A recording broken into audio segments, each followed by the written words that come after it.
Hi everyone! Welcome back to my channel. In this video, magpapalit tayo ng supot ng foam. So, ito guys ay lumang foam na at kung ilang beses ko na rin itong napalitan. Pero tingnan nyo naman guys, sa kalumaan na niya. So, kung makikita nyo yung mga bakat-bakat na yan sa foam, how much more doon sa lumang cover. Kaya tinanggal ko na muna guys kasi hindi na siya kaaya-ayang tingnan. Ngayon, ito ay 15 years more or hindi na ako sure pero more than 15 years na yung tagal ng foam na to at ito nga ay Uratex foam. So ito guys ay nakapatong doon sa ating brass bed. Kaya hindi to ginagamit sa kabilang kwarto at naisip ko ulit i-restore para kung may mga bisita naka-ready na, di ba? Guys, ang gagawin ko, gagawa tayo ng panibagong supot at yun naman ang ipapakita ko sa inyo kung paano ko ito gagawin. Although mayroon na akong previous guys na paggawa ng supot ng foam, pero yun ay makapal. Ang papano ay guys, ito sukat, kailangan kunin natin length. So, ito, mula dito sa dulo, ito na yung 60. Ito ay 76. So, yung length niya guys, dating 75, naging 76. Tapos, ang width naman, ang width niya, dating 48, naging 49. 4 inches to dati guys. So, ayan. Yung dating 4 inches, naging 3.5. So, lumapad siya, umaba siya, pero, so, ang gagawin ko pa rin guys, sa width at saka sa length, sa width at saka sa length, ay same as before. So, yun ay 48 by 75. Pero yung kapal, gagawin na natin 3.5 guys. At hindi ko na ipakita sa inyo guys yung aking pagtabas ng fabric. So, ang pagtabas ko ng fabric, ipapakita, explain ko na lang sa inyo. Kasi kanina guys, salita ako ng salita. Hindi pala nakaunang video. Halos matatapos ko nang gawin. So, kaya i-explain ko na lang. Ang hirap maging vlogger. May bibigay akong tips sa inyo guys. Kung kayo ay magpapalit, kasi mostly guys sa nakikita ko yung binibenta, printed. Ako kasi guys pag bumibili ako, pagka printed, nagawa ko doon. Pinapalitan ko ng cover ng plain. Alam nyo kung bakit plain ang maganda guys? Kasi kahit na magpalit-palit kayo ng bed cover or yung kubrikama, at manipis lang yung kubrikama nyo, minsan bumabakat yung ilalim. Pero pagka plain lang yung gagamitin nyo guys, at maglalagay kayo kahit anong kulay ng kubrikama, maganda pa din. Kasi, so, ang width nito guys ay 60 at ang width nito ay 48. So, binawasan ko na to, ginawa ko na tong 48. So, ang gagawin ko guys, buo dito sa kabilang dulo. Sa kabilang dulo naman, maglalagay ako ng zipper. Ito guys ay 75 yung aking gagawin. Magdadagdag ako ng half inch. So, 75.5.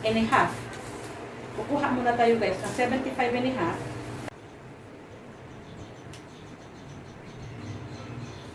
See?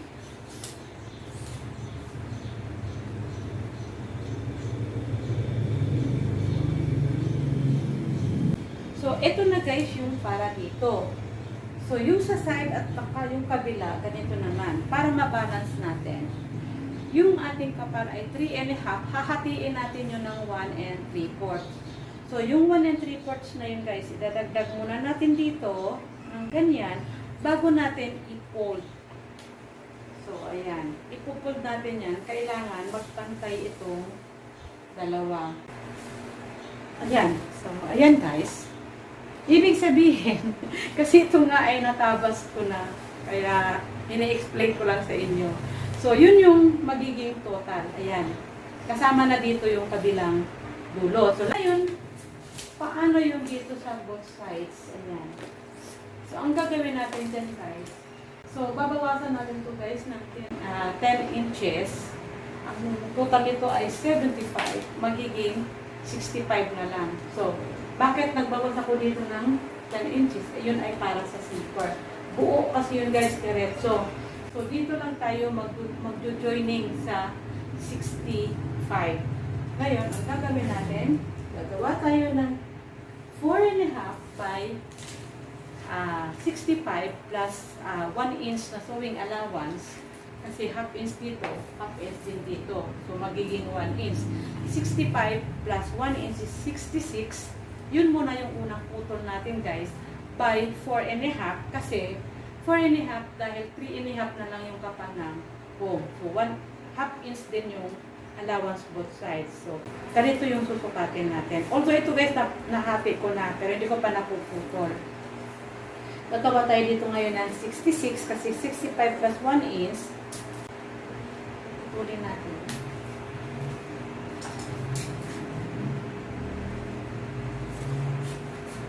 Dalawa yung kakat natin ito. So, dalawang side. Dito at saka doon sa kabila. Ito na ngayon, guys, yung para sa side. So, para naman, guys, sa zipper, ito ay 10 inches. 10 inches din doon. So, magiging 20. 20 plus 48 is equals to 68. Yun naman ngayon yung putol natin para dito. So, itong natira na to, guys, na hindi ko pa naputol, ito ay 3 1/4. So, pwede na to, guys, para doon sa zipper. Ngayon, magtatabas na lang ako ng 48 plus 20 is 68 plus 1 inch na allowance, na sewing allowance. Lagi nyo, guys, idadagdag yung sewing allowance. Huwag nyo yung kakalimutan. Ito na ngayon, guys, yung putol natin. Ito ngayon ang ating hahatiin sa gitna para malagyan muna natin ng zipper. Ayan. Dali lang, guys, pag di na magtatas. Hila-hila lang yan. So, ayan. Diretso na yan.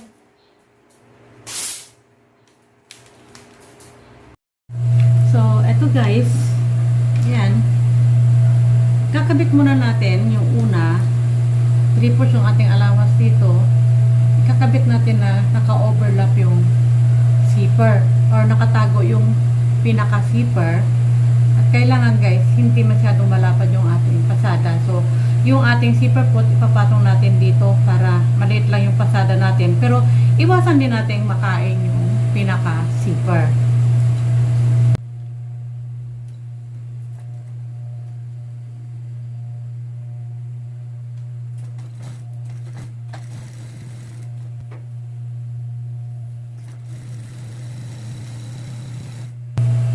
So, kailangan, guys, ha, alalay lagi sa likuran.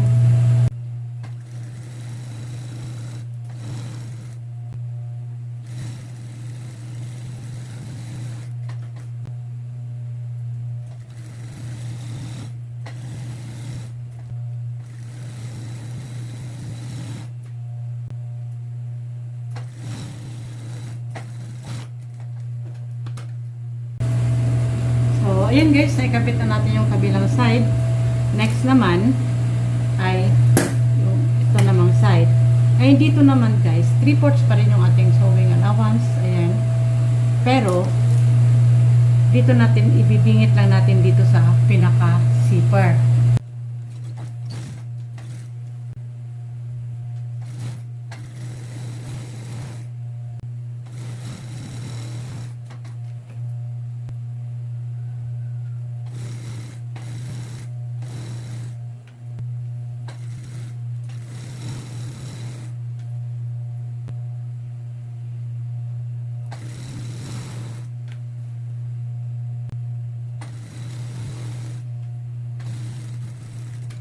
Guys, kung makikita nyo, nakatago yung zipper. So, ilalagay ko muna yung runner bago natin idudugtong dito yung ating para sa side. Pero check natin, guys, yung lapad kung 4.5. So, ayan, guys, 4.5.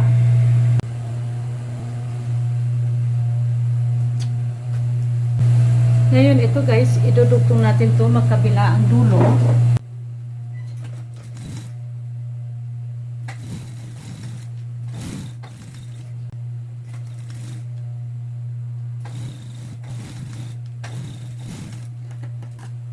So, ayan, guys, tapos na natin pagdugtungin yung ating magkabilaang dulo ng zipper. Yan, yung sa may part ng zipper at saka yung sa side. Ngayon naman guys, ang gagawin natin. So, ito yung pinakapantayan ng magkabilaan. Kukunin natin ngayon guys, itong pinaka-center. Ito naman sa body, ito yung dulo. Lalagyan din natin to ng nuts sa center. So, kukunin din natin yung gitna niyan. Ayan. Then, lalagay din tayo dito ng nuts. Ganon din yung kabilang side. Yan.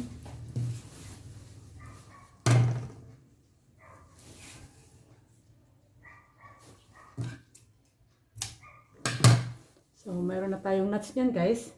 Ito yung pinakadulo na lalagyan natin ng zipper. Ngayon dito naman sa side, ipupull natin tong magkabilang dulo. And then, kung maalala nyo guys, kapal ng ating foam ay 3.5. Ito yung pinakadulo o pinakagitna. Kukuha tayo dito ngayon ng 1 3/4. Mamarkingan natin ngayon to guys. Maglalagay tayo dito ng nuts. Ayan. Ganun din yung sa kabilang side. Tayo mag-e-end mamaya doon sa ating ginamit na para sa side. So, itong dulo na to guys, dito yung tatapat. So, ayan yung ibig sabihin na kaya kailangan may allowance palagi kasi dito sa tatapat, ayan, meron pa tayong tag half inch na sewing allowance. So, ayan, itong gitna na to. Dito din natin itatapat yung ating pinaka-center ng ating zipper. So,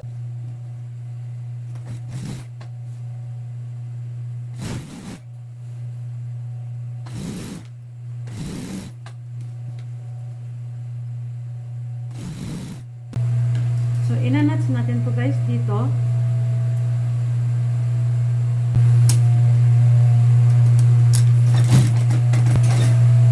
Then, liliko tayo ng ganyan. So, yun yung dahilan kung bakit ako nag-nuts.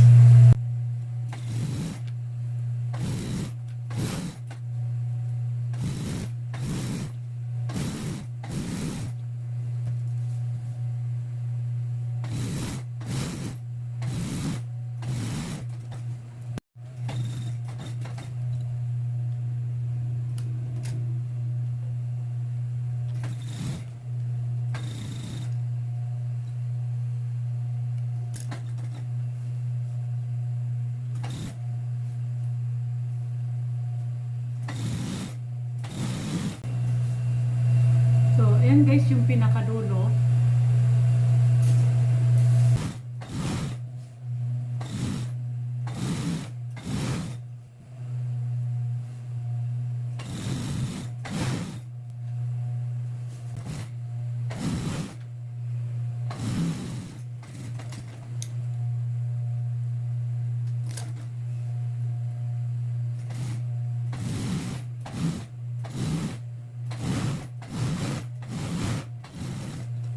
So, ayan guys.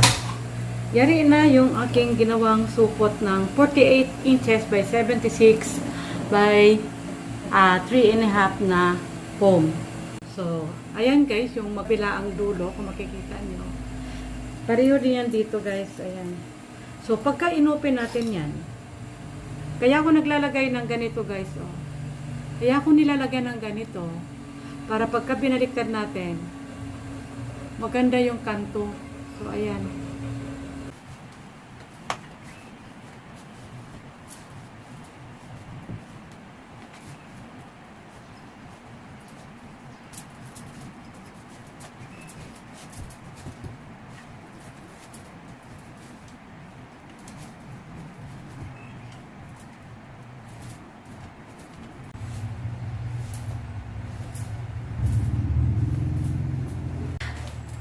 So, ayan guys, yung aking bagong sobre ng foam. Yung pinakagilid niya, 3.5 pa eh. Pero yung gitna niya, nagiging 3.1/4 or 3 inches na lang. Kaya medyo mas lumuwag. Pero hindi ko naman siya pwedeng gawin 3 inches lang kasi sisikip naman dito banda. So, ito kasi guys, ano, saktong-sakto lang dito. Pagdating dito sa gitna, ayan. Medyo Ayan, dapat ganito pa. Kasi ito parang wala na nga yatang 3 inches dito sa gitna. Pero okay na din. Ayan, okay pa din yung kinalabasan.